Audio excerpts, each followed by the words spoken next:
I oppose this bill. It appears to be, in large part, an attempt to punish the South African government for its advocacy for the Palestinian people at the International Court of Justice. This is particularly offensive given that Black South Africans are intimately familiar with the oppressive structures of apartheid and land expropriation. It is outrageous and horrifying to see what is happening in Gaza and the West Bank to the Palestinian people. For over a year and a half, the government of Israel has repeatedly used weapons, including many supplied by the United States, to kill people in Gaza indiscriminately, in violation of both our US laws and our international humanitarian laws. In Gaza, the reported death toll has now surpassed 58,000 people, and tens of thousands more have been injured. Hundreds of thousands of homes, buildings, schools, hospitals, and religious sites have been destroyed or damaged, even when it is unnecessary to achieve Israel's stated military goals. 2 million Gazans face prolonged food shortages as the Israeli government uses hunger as a weapon of war. This is, to use Pope Leo's word, barbaric. Palestinians must make an impossible choice: starve or risk being shot while trying desperately to reach food. There is no place that is safe in Gaza, not even churches or other places that should be sanctuaries. I have repeatedly condemned Hamas's terror attacks on October 7th that killed 1,200 people, and I also immediately called for a release of all hostages. But it is unfortunately becoming clear that Netanyahu is not prioritizing the safety of the hostages and has no interest in securing a peace deal. Nor is the Israeli government's intent even simply to dismantle Hamas. Prime Minister Netanyahu and top Knesset leaders have made repeated comments that disgustingly dehumanize Palestinians, calling for Palestinians to be forcibly relocated.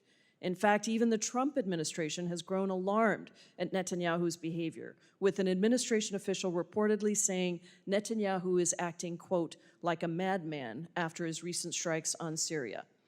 South Africa's case in front of the International Court of Justice deserves to be fairly evaluated without political pressure. If one is so convinced that this is not a genocide, why not then allow the ICJ to investigate and assess the evidence? Instead, Republicans are now using the same playbook they use in the United States to attack the court and launch outrageous attacks against South Africa to try and discredit their claims. This began with claims of a supposed genocide against white Afrikaner farmers, where even the photo that President Trump showed during these theatrics was from the Democratic Republic of the Congo, a country that is over 1,000 miles away from South Africa. And if he cared about facts, he would know that a crime report from the South African Police Service shows that only 0.1% of murders in the country have been directed towards farmers. And despite Black South Africans representing 80% of South Africa's population, they only own 4% of all farms and agricultural lands, a result of the legacy of colonial and apartheid rule that lasted until the early 1990s. Trump then made a mockery of our refugee system by granting refugee status to 59 white Afrikaners who were fleeing fabricated persecution. This group even included an individual who had published anti-Semitic claims that, quote, Jews are an untrustworthy and a dangerous group, end quote, despite statements from Secretary Rubio that our immigration policy should be based on, quote, the national interest of the United States. The hostility towards Black South Africans and opposition to the African National Congress, partly expressed by my Republican colleagues, is not unfortunately new. Nelson Mandela, who was awarded a Nobel Peace Prize for his leadership in the anti-apartheid movement, was considered a terrorist by the United States government for his activism, and he remained on the terror watch list until 2008. Since then, the United States has worked hard to deepen our strategic, political, and trade relations with South Africa. But now we are once again jeopardizing that progress.